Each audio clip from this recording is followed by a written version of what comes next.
And at this point, just to confirm, can everyone see a purple slide on their screen that says Beachy Cart Training? Yes. Okay, perfect. Yes. Thank you. So for today's training session, what we'll be doing is giving you more information on your Beachy cart and how your nursing staff can use it on the patient side. So here we have the agenda for today's training session. So we started off with brief introductions to anyone that we have from the teledoc side. We'll then get started by reviewing the nurse bedside instructions and best practices. We'll then talk more in detail on the cart itself. So we'll give you a general overview of the different components that come into play, how you'll be able to transport and move the device from one room to another, how you'll be able to use the device interface itself, whether it's before or during a virtual visit. We'll also give you some information on the cleaning and maintenance of the device. And throughout all of this, we'll be doing a live demonstration where I'll go ahead and show you what it looks like when a provider connects to a device. And lastly, towards the end, I'll give you some information on troubleshooting and the different resources that you have for contacting our support team. And of course, if you do have any questions at any point, please feel free to interject, and I'm more than happy to answer any of your questions. So before we get started, I do want to see if we have any questions on what we'll be reviewing today. Okay, perfect. And I do have to check really quickly. I don't think that I have a timer on my presentation, but it does seem to be switching on its own. So let me just turn that off really quickly. And we will go ahead and discuss that nurse staff role. Okay, so there should not be a timing at this point, but what we're starting off with is the nurse staff role. So these are some bedside instructions and best practices that you'll want to keep in mind when you're using your Beachy cart. So to start off right here, just an FYI, your Beachy cart is designed to be left on 24/7. So your nursing staff does not have to worry about turning the device on or off. But for that reason, we do recommend and ask that you always have your device plugged in when it's not in use. So this will make sure that the battery doesn't experience any damage, but it also ensures that whenever someone needs to use that device for a virtual visit, it is fully charged. Second, we do also recommend that whenever you're using this device, if you do move it, that you always place it back in its designated location wherever you choose that will be. So once again, this will ensure that whenever a different nurse or one of your staff members needs to use this device, they'll be able to locate it each time. So right here, I am going to take a quick pause. I do see that Michelle, you might have a question.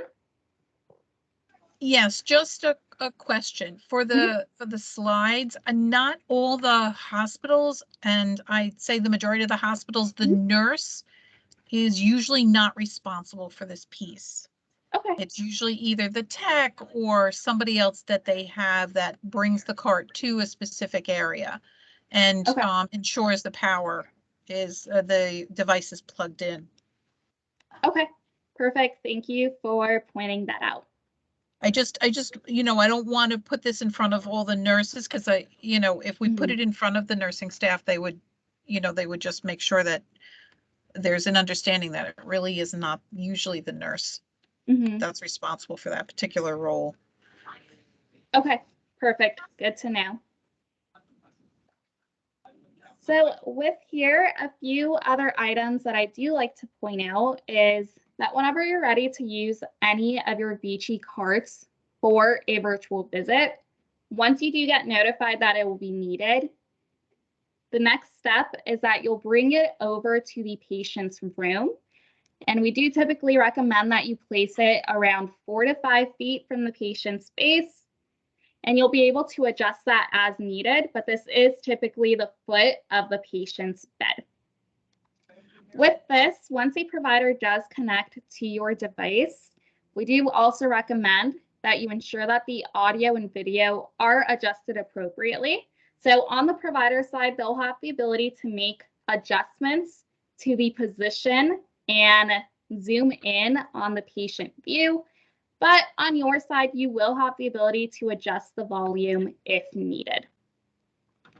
So with this also, this will depend on your protocol, but I do like to mention that on the patient side, for these virtual visits, that you do provide your patients and their family members just a quick overview on the technology that is being used so that they can feel more comfortable with the idea that a provider will be connecting to that device in order to assess and communicate with them. Lastly, for this, when you are using your Vici carts, we do like to point out that either a nursing staff or whoever will be with the patients, that they remain with them during the entirety of the virtual visit, just in case the remote provider does need any support with any of the assessments that they'll be doing.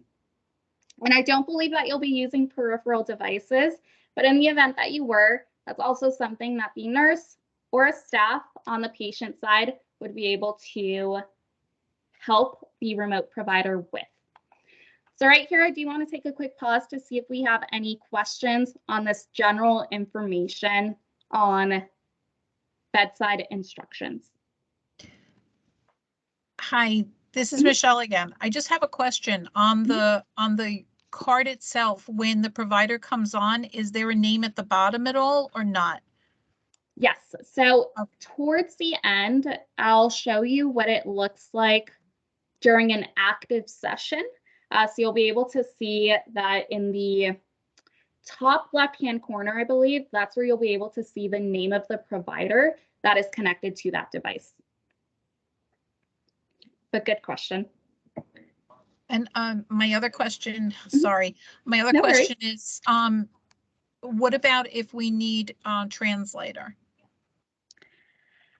So that may be a different discussion, possibly. So I know for this, and I don't know if this will be an answer to your question, but I know sometimes with our carts, for example, with Vici carts, there is a feature that's called multi-presence.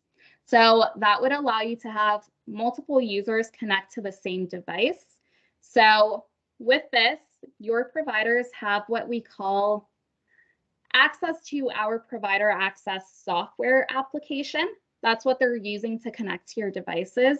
So if you had a translator that also had an account, that would allow them to connect to it, but I'm not sure what the specific workflow would be for that. Yeah. Lena, I don't believe that that's going to be the workflow for the carts. So for the carts out of the gate, because there's not integration with language line services, the bedside staff will have to bring over a language line device to help translate. So that's the first part, Michelle. The second is we are working with them to integrate language line and create similar functionality to what we have today with American Well, where we add them on as a third party using audio dialogue capabilities. Okay, thank you. Perfect. And thank you, Patrick.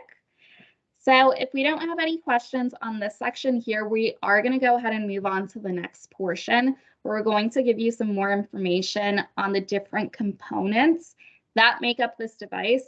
I do want to point out that the information that we'll be covering throughout the next few slides is detailed, but in terms of how you use the device on your day-to-day activities with it, this slide here does contain the majority of the information, but as we go throughout today's training session, I'll also point out any key areas that you need to know.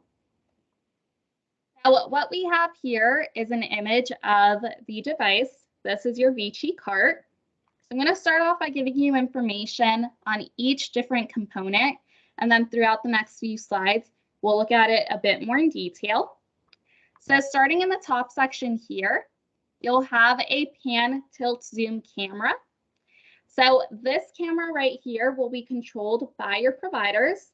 through that provider access software application. So with this, they'll have the ability to adjust the position and also zoom in to get a better view of your patients. And during the live demonstration, I'll show you what that looks like. In the middle here, you'll have a tablet, which will be your display screen. So during your virtual visits, this is where the remote provider will appear.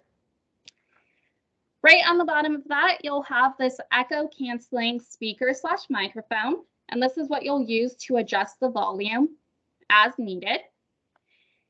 In the middle, you'll have a storage drawer, and we'll discuss all of the components that you'll be able to use here. And then at the bottom, you'll have your 4 lockable wheels, which of course you'll be able to use in order to move the device from one place to another. On this next slide here, we also have a more detailed breakdown of each component and their function. But like I mentioned, throughout the next few slides, I'll give you more detailed information. But with this, do we have any questions on what the device itself looks like? Okay, perfect.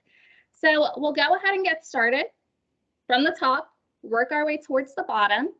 So at the very top of your device, like I mentioned, you'll have that pan, tilt, zoom camera.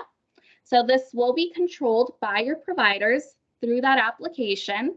So with that being said, we do highly recommend that you avoid making any manual adjustments to this camera, just to ensure that the calibration settings do remain intact. But like we'll see during the live demonstration, your remote providers will have all of the ability to make any adjustments as needed. You will have on your side the ability to manually adjust the height and position of this section of the device. So in order to adjust the height, what you'll do is using this column right here, you can place 1 or 2 hands on it and you'll simply have to move it up or down until you reach your desired height. The second item that you can adjust manually is that you'll also be able to tilt this tablet right here. So with this tablet here on either side, you'll have these black handles that you'll then be able to use to make those adjustments to it. So whether it's the height or the position of the tablet, you on your side will be able to make those manual adjustments. Looking at the tablet itself, located in the top left-hand corner, that's where you'll be able to find the power button for the tablet. Like I mentioned early on, we do highly recommend that you always leave the device turned on. But I do like to point out where you can find that power button, just in case you do experience any issues and you contact our support center. It is possible that they might ask you to turn off the device. So just know that this is where you'll be able to locate it if needed. Right below that tablet, like I briefly mentioned, you will have that speaker/microphone that you'll be able to use in order to adjust the volume. So right here, you'll have the up and down volume buttons that you'll be able to use. And then right in the middle, you'll also have the ability to mute your microphone. So if you do press on this button here, the provider on their side will not be able to hear any of the audio. So right here, before I move on and go through too many slides, I do want to take a quick pause to see if we have any questions so far. Okay, perfect. So going down, we're now in the middle section of the device. This is where you'll have your multi-purpose box. So right here, you'll be able to find a workstation/handle, which we have pictured right here. You'll also be able to find information on your battery charging status. You'll have a storage compartment. To the side, you'll also have USB ports that you can use to attach any of our approved peripheral devices. And then right here, you'll also be able to locate a serial number nameplate, which we have pictured right here. So with this serial number nameplate, you will be able to find important information on your device, which includes the model, and the serial number. So this will be helpful in the event that you contact our support center and you're looking for help on that device. Our team will ask you for that serial number or the name of the device so that they can find it within our system and better assist you with any questions that you might have.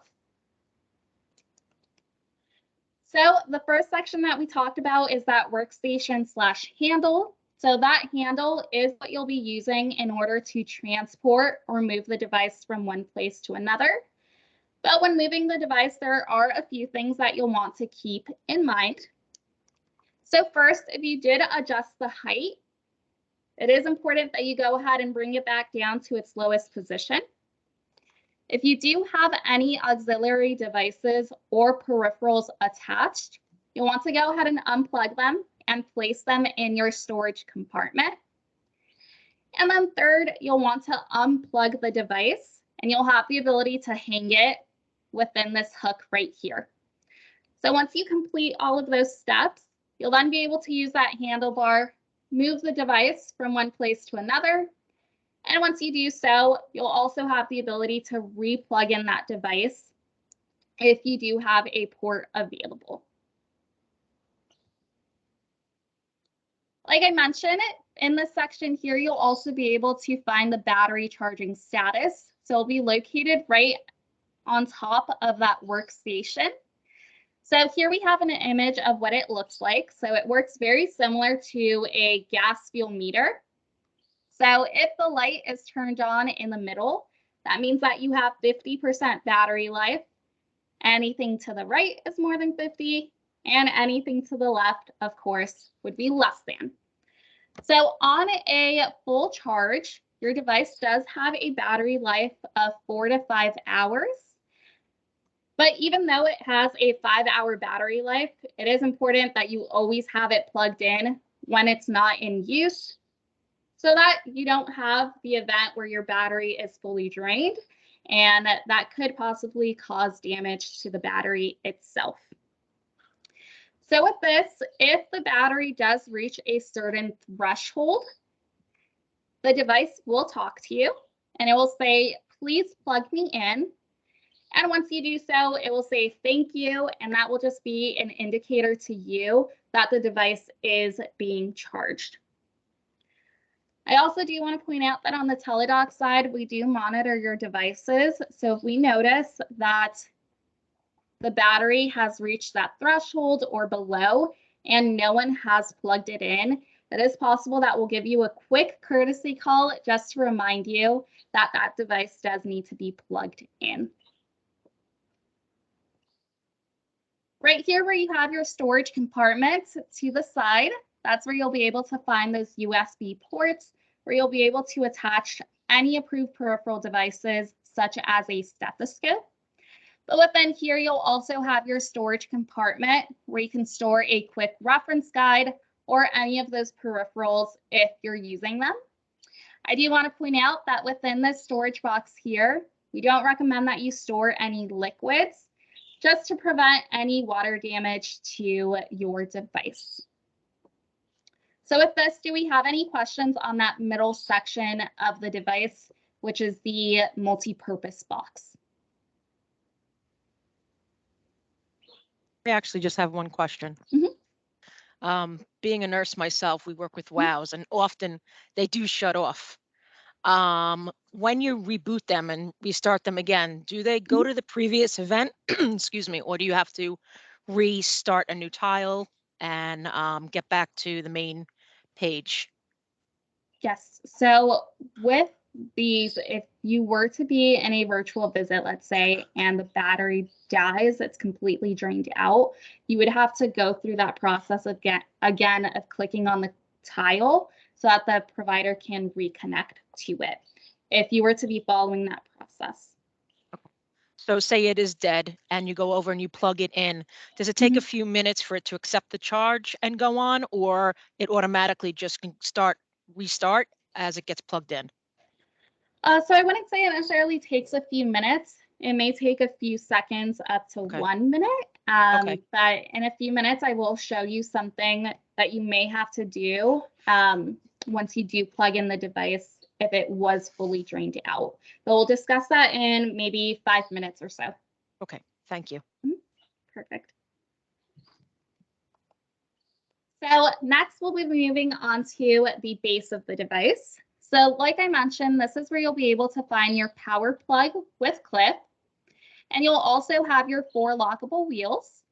So with this, once you are ready to move the device from one place to another, of course, you'll want to make sure that the wheels are unlocked so that you can move it. But once you do get to your final destination, for example, a patient's room, we do recommend that you lock at least 1 or 2 of those wheels to make sure that it won't move during that virtual visit. In that section here, you'll also be able to locate a rocker switch, which we'll go ahead and show right here. So this image here is slightly different from your device itself, but it will be located at the base of the device. And I believe it's located right next to the wheel on the right side in the back. So when you're locating this rocker switch, we don't recommend that you tilt it over, similar to this picture here, but rather that you just place your hand in the bottom section and you locate the switch that way. So this rocker switch here is used to reboot your device. So this is not something that you'll be using often, but once again, if you do have any issues with your device and you contact our support center, it is possible that someone mentions a rocker switch. So it's always helpful to know where and how you can locate it. This does also sometimes come into play if your battery is fully drained out. So if that battery was drained and you re-plug in the device, this is a step that you may have to complete of turning on that switch so that device can work properly. So once again, this is something that you'll be able to locate right at the bottom of the device. But just a reminder, you do not want to tilt it over like this, as it will or possibly fall over. Before I move into the user interface, so the screen of the device, do we have any questions on any of those general components of the device? Okay, perfect. So your ViCi cart, since it is a tablet, it is touch screen. Normally when it's not in use, you'll just have it in idle mode. So we'll have a screensaver that has the Teladoc Health logo. If you would like to activate the screen so that you can see the help screen, all you have to do is tap anywhere and it will take you to this image right here. So from here, as you can see, there's a few different icons that you'll be able to use.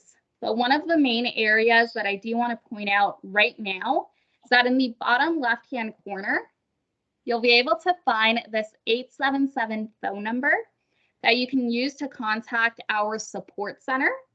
So depending on how your workflow will work, whether if you have any issues, if you're contacting our team directly, or if you'll be funneling those questions differently, I do just like to point out that you can find this 877 phone number, and we are available to you 24/7.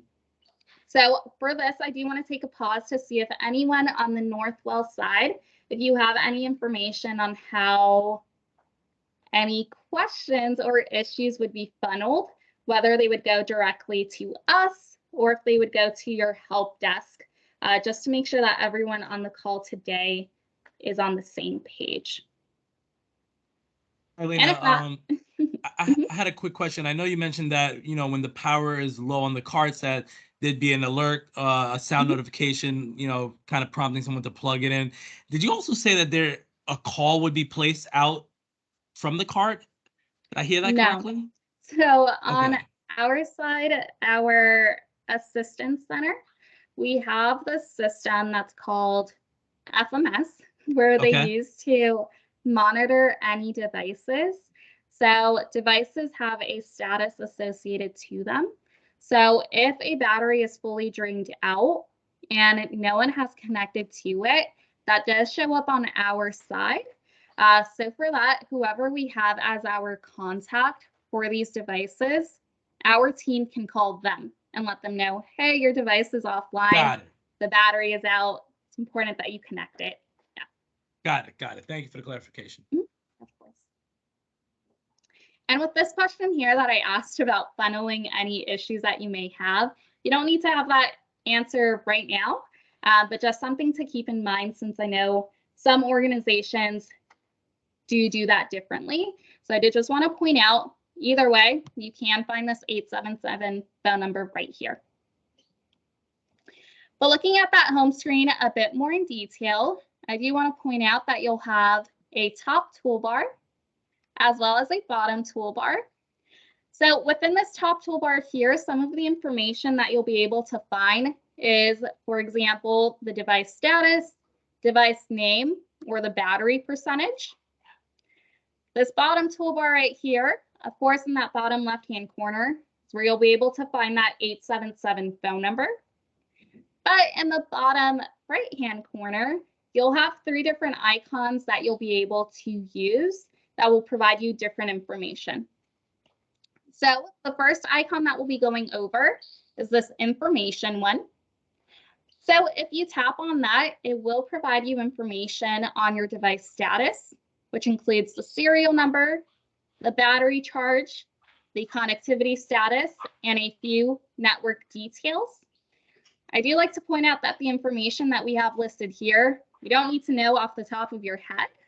But once again, if you do experience any issues, it is something that our team may ask you to provide you additional help with any questions that you may have.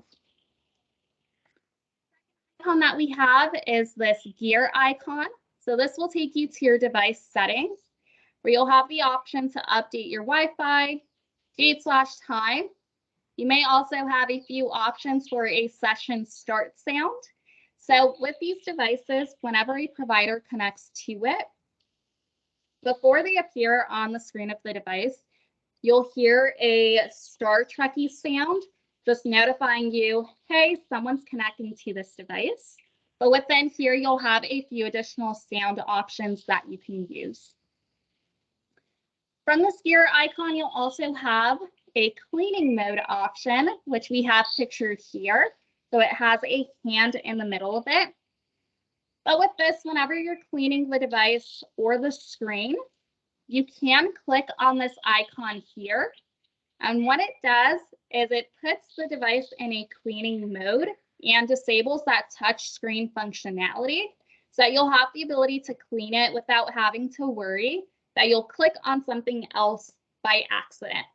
So with this, if you do need more than 30 seconds, you can continue clicking on that icon until you no longer need to clean the screen. So within the user guide or the user manual for your device, we do have more detailed information on the approved cleaning solutions, but we'll quickly cover that throughout the next 2 slides. This, once again, this may not necessarily be something that your nurses will be doing, but I do like to provide this information so that you're aware of it. But on this slide here, we have all of the different disinfectants and their dilution ratios that you can use. So you'll be able to reference this list as needed.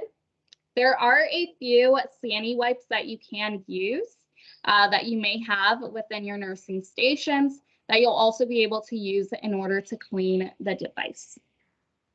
But with this, you will have a copy of this training slide deck, so you'll be able to reference all of the different options that you have available. Looking at the cleaning instructions itself, with this, when you are cleaning the device, we do recommend that you do it whenever it's visibly soiled or contaminated. Once again, you'll have additional information within the user guide. But right here, we do have some high-level instructions on what you'll want to do. So first, you'll want to unplug the device. Second, you'll want to use the approved disinfectant. So with this, if you are using any liquids, we don't recommend that you spray anything directly on the devices since there are several crevices. So with this, you want to avoid that to prevent any water damage to your devices. With this, I do also want to point out that if you are using any fanny wipes, you do pass them over the screen of the device. Sometimes you may notice that there's a cloudy film or haze that is left over. To remove that, all you have to do is take a soft cloth and pass it over the screen of the device. But with this, once you are done cleaning, you will want to allow it to air dry. But after that, you'll have the ability to replug in your device as needed. The final icon that we'll be going over is this camera icon right here. So this you'll be able to use in order to preview the image that the provider will see when they first connect to that device. So this may be helpful for you as you're placing the device in front of the patient, just so that you can ensure that the provider will be able to see them. But like I'll show you in a few minutes, your remote providers will always have the ability to make adjustments to that camera. So with this, I'm going to take a quick pause to see if we have any questions on the user interface or some of the icons that you have available to use. Okay, perfect.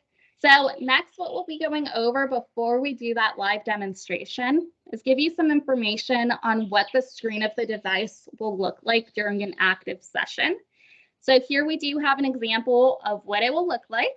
So right in the middle of the screen, you'll have an image of the provider that's connected to it. You'll still have that top and bottom toolbar available to you.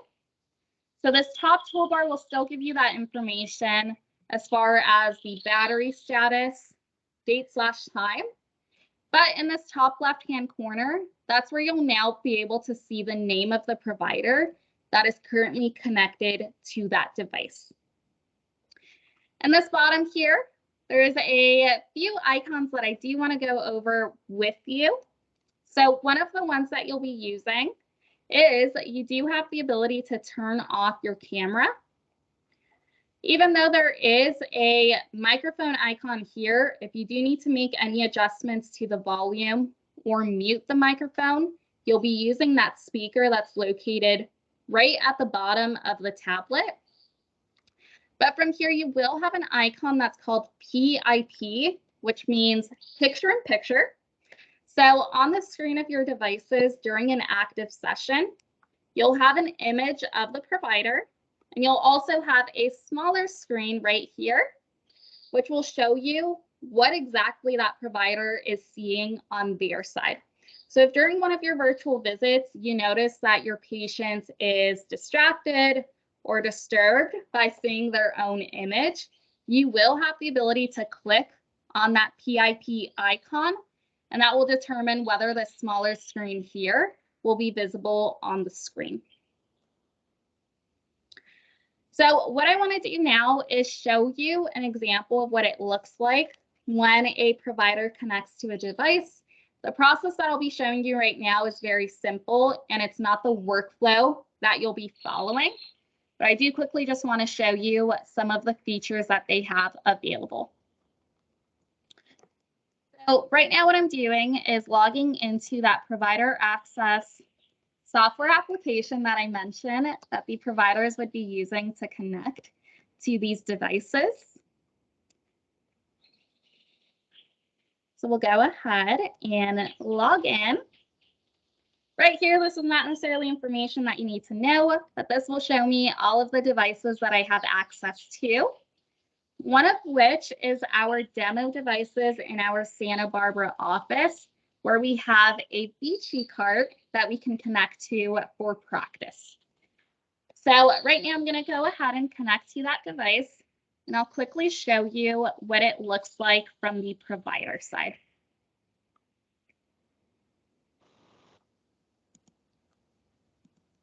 So right here, we have an example of what the screen will look like for your providers. So this larger screen here is the patient view. I'll quickly see if we have a patient right here so I can show you. So the smaller screen right here is the image of the providers. So this is what you'll be able to see on the screen of the device on that tablet. So from the provider side, like I mentioned, they have control over that top camera where they'll be able to adjust the position so they can move in all 4 directions. And I can make all of those adjustments through this application right here. But second, you'll also be able to zoom in order to get a better view of your patient. So all of this, the providers will have that control from their side. So that's why I mentioned that you won't have to make any adjustments to that camera that's located at the top. So right here, I do want to take a quick pause to see if we have any questions on anything that we've gone over today. I have one more question.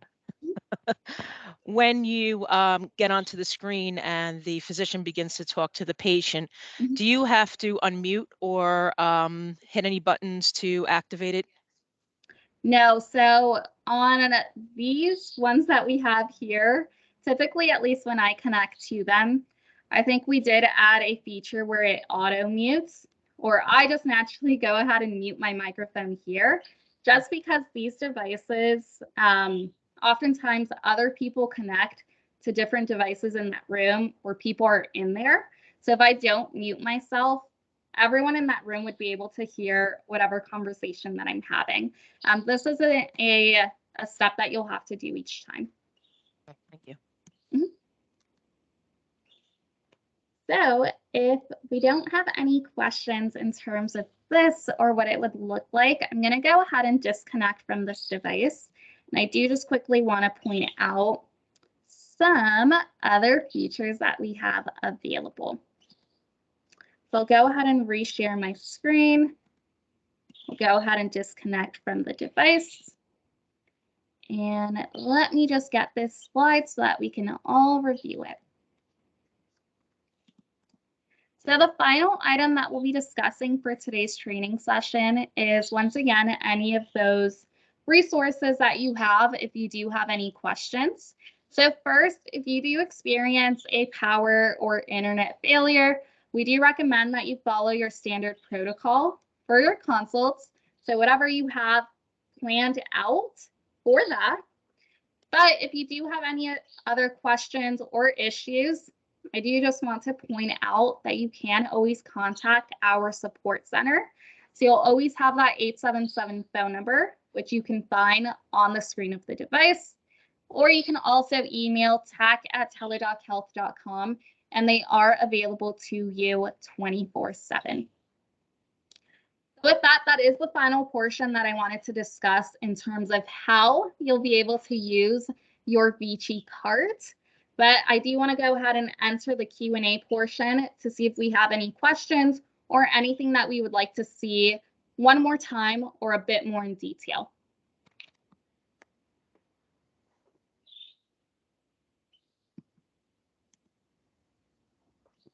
Okay, perfect. So if we don't have any questions, I'll go ahead and stop the recording. You'll have a